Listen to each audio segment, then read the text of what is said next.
It was another great reading month in January. Hope yours was as good as mine. Let's talk about it.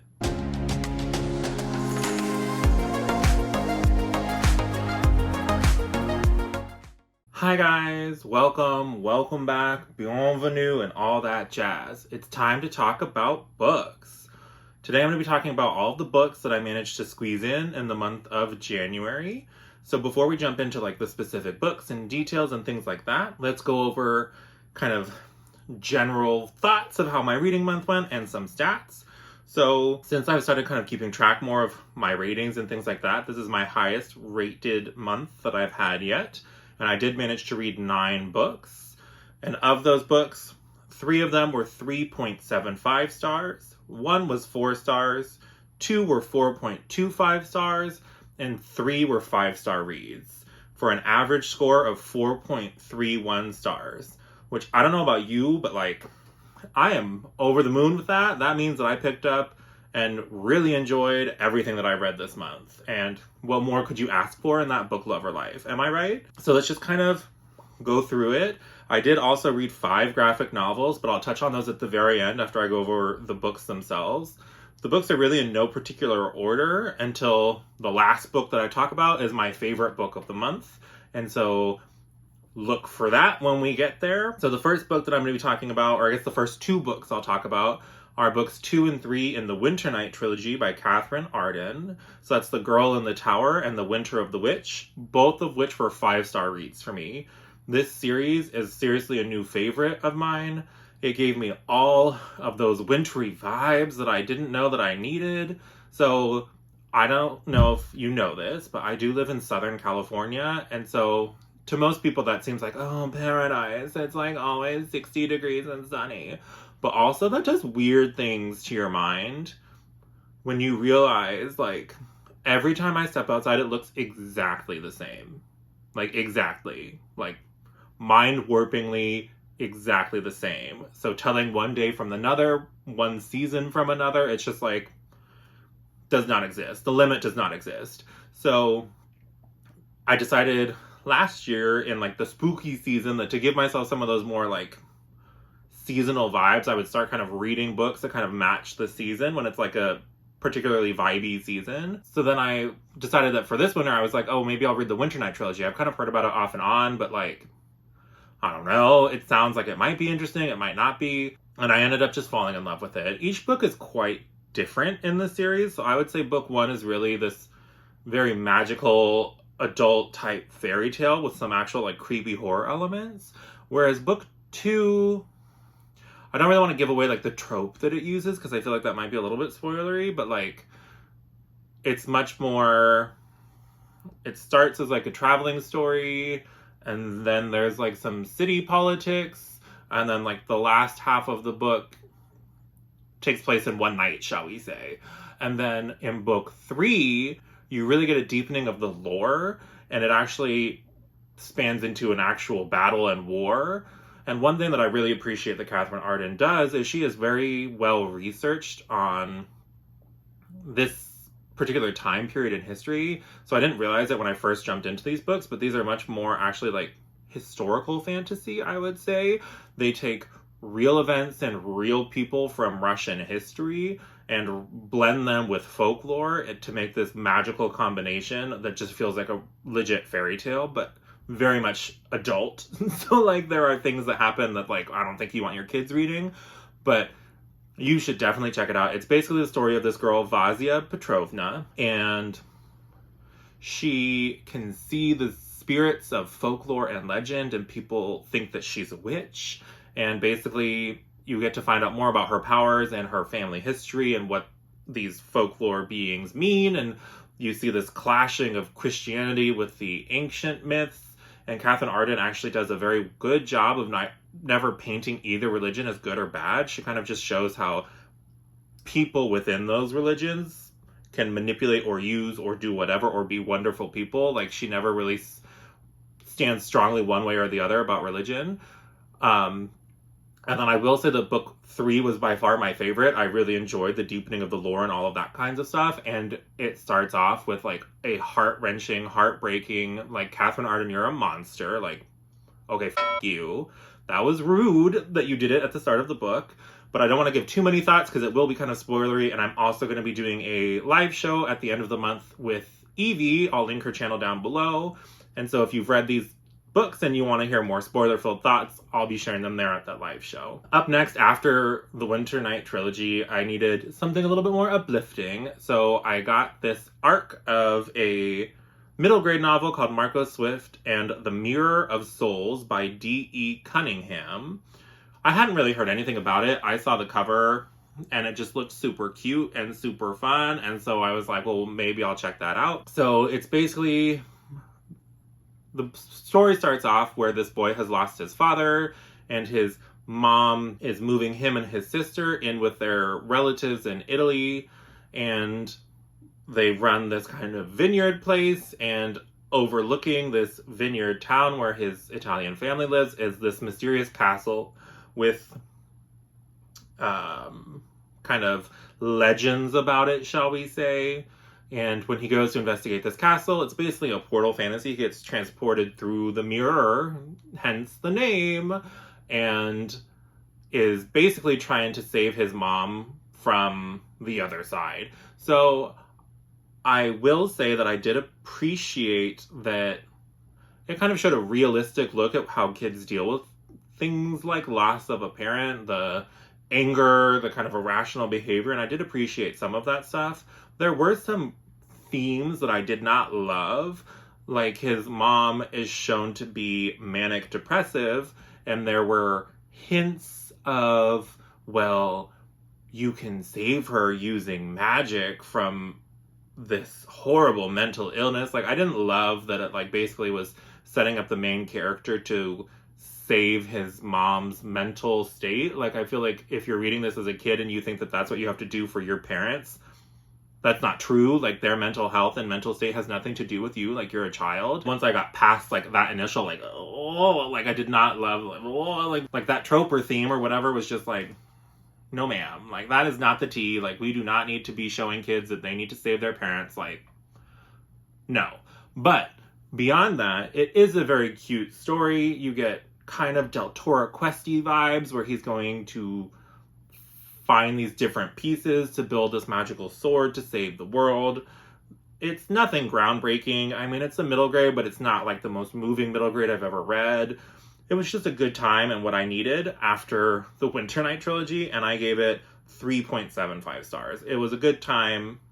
I would recommend it if you like middle grades and you don't mind that weird mental health rep thing. Like, that was just weird. Then I finished off the Peculiar series. I read the second kind of trilogy by Ransom.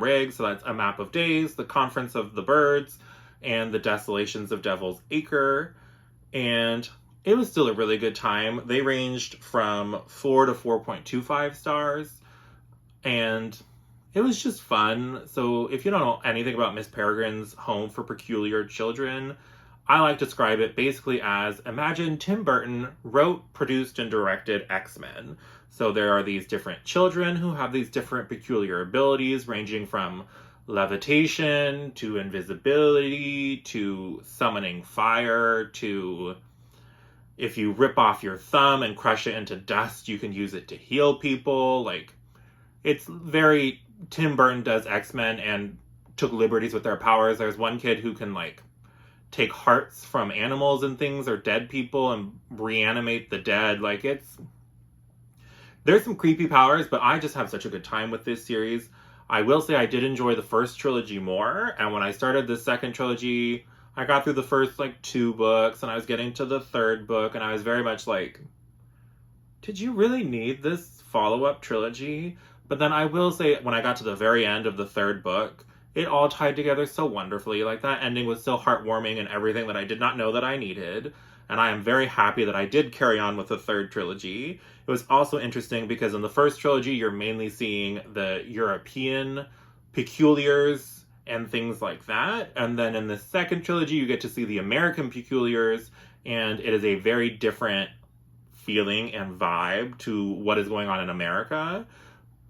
I did not love some of the tropes, but it is a very good time. So if you like X-Men and you like Tim Burton with kind of creepy-ish magic powers, and you like young adult fantasy that leans, I think it leans a bit dark at times, which I did enjoy, then I think that you would really like this series and you should definitely check it out. There's also a wonderful movie adaptation of the first book, Miss Peregrine's Home for Peculiar Children, and I love that movie too, so maybe read the book and then check out the movie and decide if you want to continue with the series. But if you do start the third trilogy, I will say, push through to the end, and it has a very satisfying ending, one of the most satisfying that I've had in young adult fantasy. After that, I was given an e-arc via NetGalley by the publisher Orbit Books for Age of Ash by Daniel Abraham, book 1 in his new trilogy, the Kithamar trilogy.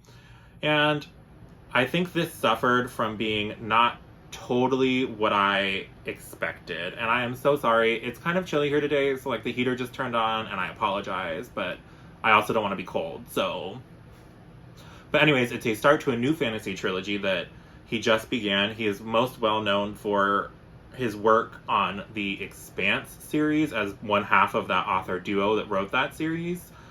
And from everything that I'd heard about the Expanse, I kind of went into Age of Ash expecting this kind of epic fantasy, and I think that's what kind of let me down for this book. If I knew more about what it was, I don't think that I would have been as disappointed. I think it's definitely one of those situations where my expectations hurt me going in, and so this is definitely a book that I wish that I had actually looked up a little bit more about before I jumped into. But basically, it ends up being a character study of grief with kind of a fantastical background. If you want more kind of in-depth thoughts, I do have a spoiler-free review video that I will link down below and in the cards or whatever if it will let me. But he does write characters very well, and the story was interesting enough, but when I went in hoping for this kind of expansive, like, epic fantasy, and I got this much quieter, kind of introspective look at one character as they go through this traumatic event, and somebody close to her, how she's viewing those events as well.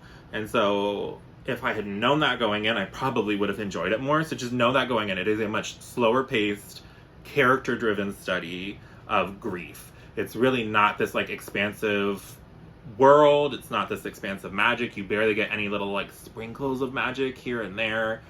That's really not what it's about. It's really just, like, this kind of cool character study.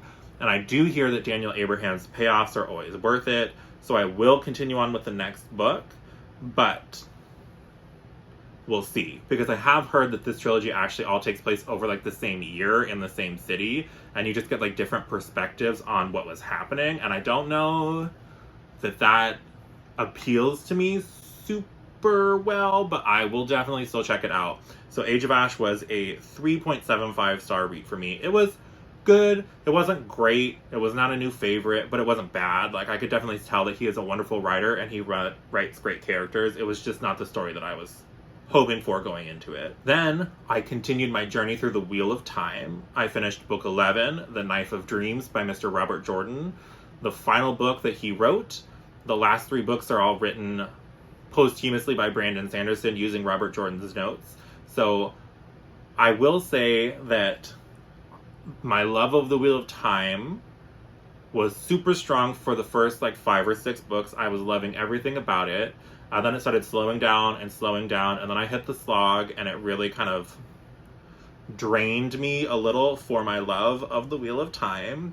But I will say that book 11 finally started giving me some of those satisfying things that I needed that reminded me of things of why I enjoyed the Wheel of Time to begin with. Some of these subplots that have been going on for, like, way too long were finally wrapped up, and I feel like we're finally starting to gear up and push on towards this last battle, and I'm here for it. So I am ready to go. I think in March I'll probably continue with book 12, and I'm excited to see where the Wheel of Time goes and how it concludes. I will definitely finish this series this year, and we'll see how I feel when it's over. And then the last book that I'm going to talk about is my favorite book of the month. And if you follow me on Instagram or anywhere else, this will become as no surprise. I've been shouting about it from everywhere. And that is Dragon Mage by M.L. Spencer, which of course was a 5-star read since it's my favorite book of the month. This book is chunky. I will say that. It is like 980 pages or something ridiculous, and I didn't realize that going in because I had the ebook format of it. But it's basically Aragon if it was written for adults and had actual like representation of diversity in it. So our main character is neuroatypical. He is definitely on the autism spectrum, and M.L. Spencer wrote those quirks and traits of people on the spectrum so well. I used to teach martial arts before I started grad school, and I worked with many different autistic kids, and just the way that she writes him feels so real to me and so right, and I really enjoyed seeing that representation. I don't think I've ever read a fantasy book with a main character who is that diverse or showing neurodiversity. Like, that is so cool to me, and I loved that. There was also a character who was LGBT rep, and what I really appreciated about him was that it was just a facet of that character. So many times when I read LGBT rep in books, they're like a caricature where you feel like they're just there to check off the diversity box. And so they make them like the most stereotypical gay that you could possibly imagine. And like, I do not need that in my life. Like, being gay is not everything. Do you know what I mean? Like, it's just a part of a person or their identity, and it's not, they're not just the gay character. So like, I hate when that happens. And so I do love that it was hinted at that he had this past love who died, and he was like kind of this mentor figure, and I just loved him. He was like this grumpy old man who just happened to be gay, and I love that like it's just woven in as like just a normal part of people, like, and I love that. Like, we need more books like that with good representation like that. I think it was so well done. And then, I mean, there's dragon riding. There is a beautiful friendship at the core of this story that gets tested time and again by horrible and horrific events. And it is just so good. And it is actually like much darker than you would think. There is a evil faction of sorcerers that literally drain the essence of magic from people who can use magic via torture, and then drink that essence in order to use magical abilities. So like, if that does not sound terrifying and like a perfect bad guy, like, I don't know what does. And it made the bad guys feel more threatening. There is also this kind of like hinting of dark lords kind of thing, almost like pseudo deities that want to become gods that are kind of like moving in the background, but they're not really the main threat, at least not in this first book. And I will say that this first book feels very much like it was written as a standalone. There is a second book that's supposed to be coming out in, I think, April, and I will definitely be checking that out. I've been chatting with the author about her book and how wonderful I think it is, and so I will definitely be following up and reading book 2 when it comes out, and you should definitely check out Dragon Mage if you have not checked it out already. So that's a wrap up for all of the books that I read. I also did read 5 graphic novels this month. Those are the first 5 volumes of Monstress by Marjorie Liu and illustrated by Sana Takeda. So this series is really confusing in the beginning. I'm not gonna lie. Like, you just get thrown in the deep end, and there are so many subplots and names and mythologies, and like, you have no fucking idea what's going on. It is really confusing, and that works for some people. For me, it kind of turned me off because I'm like, I have no idea what's going on. I have no reference point. What is happening? But as more and more gets revealed throughout the volumes, I did start to enjoy it more. So volume 5, which is the most recent one that I read, it was by far my favorite of the ones that I did read. And so they ranged from 3.5 to 4.5 stars for these 5 different graphic novels. I don't even really know how to explain the story. It's like really convoluted and kind of confusing, so maybe look up synopses elsewhere. But I will say it gave me all of the Tales of Berseria vibes. If you know, you know. There's this girl, Velvet, who has this demon arm, and she basically eats demons with it. And in Monstress, there's something very similar, where our main character has this old god within her, and he can manifest, and he eats people. So, like, I kind of enjoyed that, because the Tales of series is one of my favorite ongoing fantasy series of games, like, ever. I just love those series so much. And then there was also, like, an adorable, like, half fox or fox something sidekick, Kippa, who was just precious, who reminded me a lot of Shippo from Inuyasha. And it was such a warm, fun, like, touching counterpoint to, like, the really dark and kind of shit that's going on. So if I was going to describe this series, I would say it's basically if you took Velvet, the protagonist from Tales of Berseria, and threw her in Bloodborne. Because there are tentacles and there are eyes everywhere, like so many eyes, and tentacles and eyes and tentacles. It's like, okay, very Lovecraftian, very Bloodborne-esque. So if that sounds good to you, you should definitely check it out, and just know that it is going to be very sparse on details of what's going on until you get further in. There is a 6th volume out that I plan to check out whenever my library gets it, but it didn't have it yet, and so I've only read the first 5 volumes. And so that wraps up everything that I read in January. It was a great month for me. I hope it was a great month for you. What is your favorite book that you read in January? Let me know in those comments down below. And have you read any of these books and liked any of them? Let's talk about it. That's all I have for you today. If you like this video, please give it a like. If you want to see more bookish chats and stuff like this from me, go ahead and subscribe. Other than that, I hope you have a great rest of your day, and I'll talk to you again soon. Bye!